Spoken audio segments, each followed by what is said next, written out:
So guys, हम लोगों ने देखा कि कैसे एंशिएंट हिस्ट्री की क्रोनोलॉजी बढ़ी। अब उसमें एंशिएंट हिस्ट्री में सबसे पहला और सबसे इंपॉर्टेंट पार्ट है हड़प्पन सिविलाइजेशन। तो हड़प्पन सिविलाइजेशन इसे क्यों कहते हैं? क्योंकि फर्स्ट साइट जो डिस्कवर हुई है वो हड़प्पन साइट थी, इसीलिए इसे हड़प्पन सिविलाइजेशन कहते हैं। इसे इंडस वैली सिविलाइजेशन भी कहते हैं और इंडस सरस्वती सिविलाइजेशन भी कहते हैं, क्योंकि ये इंडस एंड सरस्वती रीजन का पार्ट था। जैसा कि हम लोगों ने मैप में देखा, ये जो मैप है इसमें आप कुछ जैसे साइट्स है वो याद करना जरूरी है, क्योंकि लास्ट ईयर जैसे 2019 पीटी में क्वेश्चन आया था कि which of the following is not a Harappan site, तो वो हम लोग इस मैप से सॉल्व कर सकते थे आराम से। इसमें तीनों ऑप्शंस दिए हुए, that is Kot Diji, Chanhudaro and Desalpur, and जो बचा हुआ था वो था सोहागरा। तो वो आंसर आ चुका था। तो ये हम लोगों को कोई बताता नहीं है, लेकिन इसमें से क्वेश्चंस आते हैं। अब हम लोग देखते हैं कि northern most, southern most, western most and eastern most site कौन सी है। So the northern most site is Manda in Jammu Kashmir, eastern most is Alamgirpur in UP, southern most is Daimabad in Maharashtra and western most is Sutkagen Dor in Pakistan.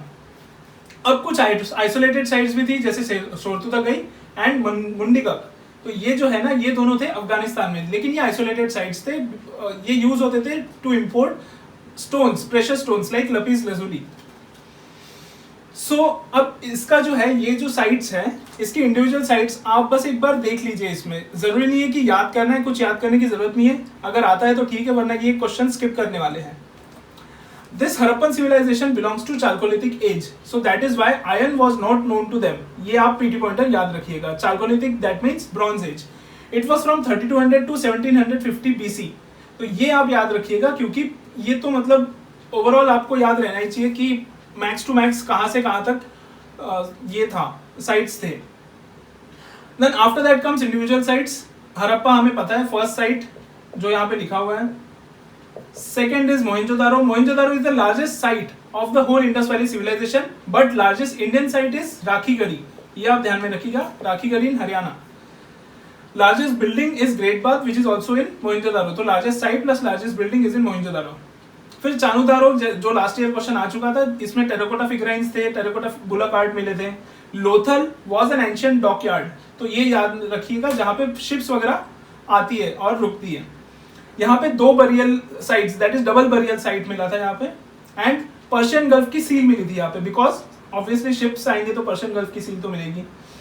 Now Kalibangan was a plot field, that is यहाँ पे प्लो किए गए थे, agriculture का site मिला हुआ है यहाँ पे। And fire altars, that is हवन, हिंदी में जो कहते हैं हवन, वो यहाँ पे है कालीबंगन साइट में। Dholavira is important for water harnessing. So this is all about the sites. अब हम देखते हैं कि किसने डिस्कवर किया था। Charles mason was the first person who had gone. He was an East India Company deserter. उसे ये मिला था। फिर अलेक्जेंडर कनिंघम गए, जो आर्कियोलॉजिकल सर्वे ऑफ इंडिया के हेड रहे हैं, वो गए, लेकिन उन्हें पता ही नहीं था कि इसकी सिग्निफिकेंस क्या है। इसलिए इन्होंने क्या किया, इसके टाइम कि रेलवे फैक्ट्रीज वगैरह या रेलवे साइट्स बन रही थी, रेलवे ट्रैक्स बन रही थी, तो इन्होंने हड़प्पन साइट्स के ब्रिक्स यूज किए रेलवे साइट्स में। फिर उसके बाद में Harappa civilisation was excavated by Dayaram Sahni and Mohenjodaro was excavated by R D Banerjee. But final जो अनाउंसमेंट हुआ वो किया जॉन मार्शल ने। तो ये आप याद रखिएगा कि हमको एक नई साइट मिली है, दैट इज नई सिविलाइजेशन का डिस्कवरी किया है हमने, वो बताया था जॉन मार्शल ने, वो भी आर्कियोलॉजिकल सर्वे ऑफ इंडिया के हेड थे। अब इसका जो ओरिजिन के थियरीज है वो बहुत सारे, इसमें हमें पढ़ना नहीं है क्योंकि ये सारा हिस्ट्री ऑप्शनल का पार्ट है, ठीक है। लेकिन इतना ध्यान में रखिए कि अर्ली हड़प्पन से लेके मैच्योर हड़प्पन तक ये रेंज है उसका टाइम पीरियड का। और इसमें याद रखने का एक इंपॉर्टेंट पार्ट ये है कि Mehrgarh was the earliest evidence of agriculture. तो कभी कभार क्वेश्चन सीधा आ जाता है कि which of the following site gives the earliest evidence of agriculture, तो मेहरगढ़ याद रखना। आफ्टर दैट हड़प्पन सिविलाइजेशन की इकोनॉमी क्या थी? Firstly it was based on agriculture and trade, ठीक है, दोनों इंपॉर्टेंट था, ट्रेड मोस्टली ज्यादा इंपॉर्टेंट था, क्योंकि एग्रीकल्चर में क्या होता था, wheat and barley were the prime consuming articles, ठीक है। तो व्हीट एंड बार्ले अब याद रखना, बाकी तो राइस वगैरह वो सब भी थे, लेकिन wheat and barley was important. Kutch was important for millets and Lothal में राइस हस्क मिले थे। इसके टाइम ये लोग मेहंदी वगैरह भी बनाते थे। तो ये एक क्वेश्चन आया था मेंस में, दैट इज विच, मतलब वी हैव टू कंपेयर कि Indus valley civilisation and current जो सिविलाइजेशन है इंडियन सिविलाइजेशन अभी की प्रेजेंट, उसमें क्या सिमिलैरिटीज है, तो हम लोग ये लिख सकते हैं, दैट इज मेहंदी। Irrigation, it was present in Shortughai which is in this Afghanistan. So उस वहां तक फैला हुआ था ये। देन अलाइड जो है, अलाइड एक्टिविटीज में इंपॉर्टेंट है animal husbandry as well as coastal region, that is fishing. ये लोग फिशिंग जो कोस्टल एरियाज में होते थे, दैट इज लोथल वगैरह, सुक्तजेंदोर, इसके आसपास जो कोस्टल एरिया के थे, दे वर ईटिंग मोलस्क्स, तो that was a protein diet, and fish obviously. अब cattle, buffaloes, they were also there because buffaloes bullock cart के टेराकोटा फिगराइंस हमें मिले थे, डॉग के टेराकोटा फिगराइंस मिले थे हमें, तो ये सब डोमेस्टिकेटेड थे, प्लस ये अलाइड एक्टिविटीज का पार्ट थे, दैट इज एनिमल हस्बेंड्री। अब हॉर्स है या नहीं, ये it is a matter of question, because horse का सिर्फ एक ही साइट मिला है, दैट इज सुक्तगेंदोर। यहाँ पे पॉट बरियल भी मिला है, लेकिन this is the only site where horse remains were found, लेकिन it is not as much important because we don't know the time period और वी डोंट नो सर्टेनली कि क्या था। लेकिन it was also dependent on craft specialisation and pottery. Pottery जो थी वो uniform थी। अब इसमें जो है ना, हरप्पन सिविलाइजेशन में important things are uniformity in the culture, that is pottery uniform थी, वेट्स एंड मेजरमेंट्स यूनिफॉर्म थे, जो इनका जो ग्रिड्स पैटर्न था ऑफ हाउस और सेटलमेंट्स वो यूनिफॉर्म था, सिटाडेल एंड लोअर सिटी जो थी वो यूनिफॉर्म थी। तो uniformity in the architecture is the evidence for the uniformity of the Indus Valley civilization. फिर trade was also an important, internal trade ये लोग करते थे बार्टर सिस्टम से। एक गणेश्वर जोधपुरा करके सिविलाइजेशन है या फिर कल्चर है, उनसे ये लोग बार्टर सिस्टम करते थे, वहां से ये लोग कॉपर लेते थे और कुछ इनके गुड्स वो उन्हें दे देते थे। And external trade was most important because बाहर की जो टेक्स्ट है, मेलुहा नाम की साइट वहां पे मेंशन्ड है, दैट इज मेसोपोटामियन टेक्स्ट में मेलुहा नाम की साइट मेंशन है, इट बिलोंग्स टू हरप्पन को मेलुहा कहते थे वो लोग। देन इंटरनल एक्सटर्नल ट्रेड कहाँ पे हुआ, Mesopotamia that is present Iraq, then Bahrain, Oman वगैरह, ये सब दैट इज वेस्ट एशिया में एक्सटर्नल ट्रेड होता था। Iron was not known to them and it was a resource rich region, ये इंपॉर्टेंट है, याद रखिएगा, it was a resource rich region. Politico administrative setup क्या था, सबसे पहले it was an urban civilisation, it was not a village civilisation, ये ध्यान में रखना। Elite were there, large buildings were there. अब एलिट कैसे पता चलता है, क्योंकि प्लानिंग होती है, uniformity in the brick size, pottery, bronze tools, weights and measurements, इन सब में यूनिफॉर्मिटी थी, आर्किटेक्चर में यूनिफॉर्मिटी थी। और ये जो चीजें है ना, ये विदाउट प्लानिंग नहीं होती है, इसीलिए इसे कहते थे कि प्लानिंग के साथ, जैसे फर्स्ट ये लोग क्या करते थे, ये लोग प्लान कर लेते थे कि घर प्लान कर लिया, फिर स्ट्रीट्स प्लान कर लिए, ड्रेन्स प्लान कर लिया, एंड उसके बाद में ये लोग बनाते थे। तो इसी वजह से ये तो पॉसिबल तभी होगा जब एक सेंट्रलाइज सेटअप होगा। तो हिस्टोरियंस जो है वो ये कहते थे कि इट वाज अ सेंट्रलाइज्ड और it was there was an authoritative body governing all these things. So ये याद रखिएगा। अब पॉलिटिकल एडमिनिस्ट्रेशन एंड सोसाइटी में इंपॉर्टेंट है हाउसेस या हाउस पैटर्न कैसा था या सिटी पैटर्न कैसा था। सबसे पहले तो ये याद रखिएगा कि यहाँ पे दो चीजें थी, that is Citadel and lower city. Citadel मतलब एक रेस्ड प्लेटफॉर्म पे ये लोग घर बनाते थे, सो ये है Citadel, and second was lower city. लेकिन इसमें एक्सेप्शन है ढोलावीरा। ढोलावीरा में 3 पार्ट्स थे, that is Citadel, middle town and lower city, and बाकी जो थे दैट इज मोहनजोदारो, हड़प्पा, कालीबंगन, यहाँ पे सिर्फ 2 ही पैटर्न्स थे, that is Citadel and lower city. Houses कैसे थे, अभी हम लोग जैसे घर बनाते हैं ना, वैसे पुराने घर में या फिर विलेज में जैसे घर होते हैं, बीच में सेंट्रल कोर्टयार्ड होता है, फिर यहाँ पे बहुत सारे रूम्स होते हैं, रूम्स के जो दरवाजे वहां पे खिड़कियां होती है, और खिड़कियां जो है वो that used to be open to the lane, लेकिन मेन रूम में ओपन नहीं होता था वो।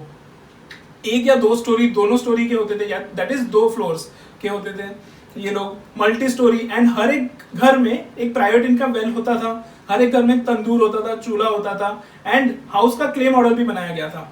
So this is an important house pattern of the Indus Valley civilization.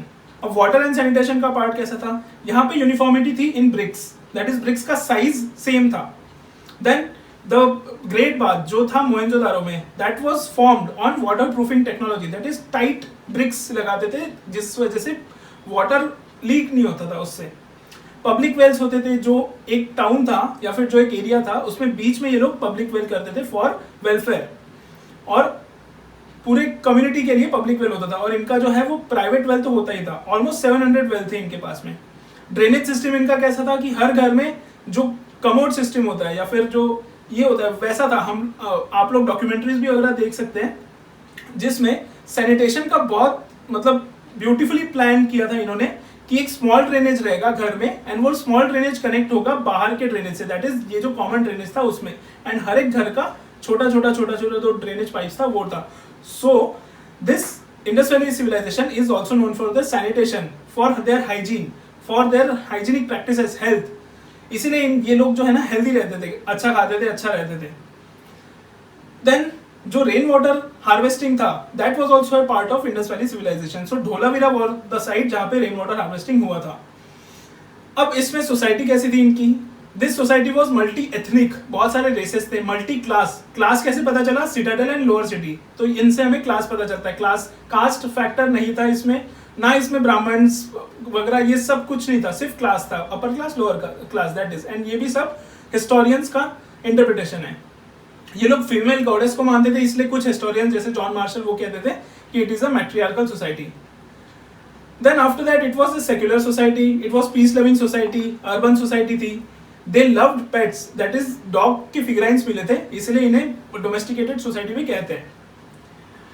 बस इसके बाद में देवर हाइजीनिक, देवर हेल्दी, ये सब तो मैंने ऑलरेडी बता दिया है. देन आफ्टर दैट रिलीजन कैसा था? Religion as in mother goddess which I have already told कि they focused on the fertility goddess, that is mother goddess, and after that they also focused on the male goddess, that is Pashupati seal. वो एक ही मिला था इन्हें, लेकिन mother goddess को primarily ये करते थे, दैट इज पूछते थे. अब पशुपति सील में एक पीटी पॉइंटर ये याद रखिएगा कि कौन से 4 एनिमल्स थे पशुपति सील में. पशुपति सील में 4 एनिमल्स ये थे, elephant, rhino, buffalo and tiger. तो ये याद रखिएगा, tiger was prevalent in that area. Then ये लोग कल्ट फॉलो करते थे, क्योंकि ये लोग जो कड़ा वगैरह होते हैं ना, एमुलेट्स जिसे कहते हैं, तो वो ये लोग ये करते थे. Then after that peepal tree को भी ये लोग पूछते थे, यूनिकॉर्न को ये लोग पूछते थे, मिथिकल क्रीचर्स ये बनाते थे जिसे कहते थे ये लोग यूनिकॉर्न. एंड ग्रेट बाथ में जो होता था, जो सिग्निफिकेंट जो स्नान जो कहते हैं ना, जैसे अभी इलाहाबाद में अगर होता है तो रिचुअल बाथ्स जो होते थे वो ग्रेट बाथ में होता था, ऐसा इंटरप्रिटेशन है. प्लस कालीबंगन में हवन होता था, तो इसलिए रिचुअल्स का इंपॉर्टेंस इसमें था, that is religion of Indus valley civilization. अब इसके अलग अलग बरियल सिस्टम थे. अर्न बरियल, जिसे गुड्स वगैरह ये लोग बरी करते थे, नॉर्मल गुड्स करते थे, दैट इज एक्सपेंसिव गुड्स नहीं करते थे. इसका मतलब ये कि एक्सपेंसिव गुड्स वो लोग खुद यूज करते थे, एंड नॉर्मल गुड्स जो है वो बरी कर देते थे वो लोग मरने वालों के साथ में. कपल बरियल होता था, एंड दिस बरियल साइट्स अभी हम लोग जैसे यूज करते हैं ना, they were situated away from the settlement, so that is why hygiene का वो लोग ख्याल रखते थे. And some burials are also cremated, that is जलाते भी थे एंड उसके बाद में उसे बरी कर देते. कुछ बरियल्स में वो लोग सिंबलिक बरियल, दैट इज मतलब जरूरी नहीं है कि अवशेष होना चाहिए उसमें, इट वाज जस्ट सिंबलिक. इसे script, this was the first not decoded script in the country. ठीक है, फर्स्ट डिकोडेड स्क्रिप्ट था ब्राह्मी, जो जेम्स प्रिंसेप ने डिकोड किया था, लेकिन this is till now not decoded. Right to left इसका ये होता था orientation, it was monosyllabic, that is एक सिंबल मतलब एक वर्ड होता था इसका. यूनिफॉर्मिटी इन स्क्रिप्ट सिस्टम भी होती थी, टेराकोटा फिगराइंस होता था, and shirt stone was an important stone. अब ये सब जो है ना, this is just the material aspects की कौन से यूज होते थे मटेरियल्स. टेराकोटा फिगराइन होता था, शर्ट स्टोन होता था, that was found in Rohri. Lapis lazuli जो मैंने ऑलरेडी बताया, गोल्ड, सिल्वर, कॉपर, लेड ये लोग यूज करते थे, लेकिन गाइस आयरन यूज नहीं करते थे. ये आप यहाँ पे याद रखिएगा कि आयरन ये बिल्कुल यूज नहीं करते थे. देन आफ्टर दैट सील्स जो थे, seal making, bead making factory होता था, शेल मेकिंग फैक्ट्री, ये सब मोस्टली चानोदारों में होता था, एंड कुछ जगह लोथल में. Weights was in the measurement of 1:2:8:16, मतलब 100 ग्राम, 200 ग्राम, 800 ग्राम, 1600 ग्राम ऐसे वेट्स होते थे, और ये यूनिफॉर्म होते थे. अब डिक्लाइन कैसे हुआ हड़प्पन सिविलाइजेशन? डिक्लाइन के बहुत रीजंस हैं, लेकिन जो वाइडली एक्सेप्टेड रीजन है वो है इकोलॉजिकल डिग्रेडेशन का. यही एक पीटी पॉइंटर है, ये याद रखिएगा. So thank you guys, this was all about the Harappan civilization and related aspects. इसके बाहर हड़प्पन सिविलाइजेशन में कुछ पढ़ने की जरूरत नहीं है, अगर आया भी तो ये स्किप करने वाला क्वेश्चन है. Thank you guys. I hope you are liking these videos. Please share it with maximum number of people.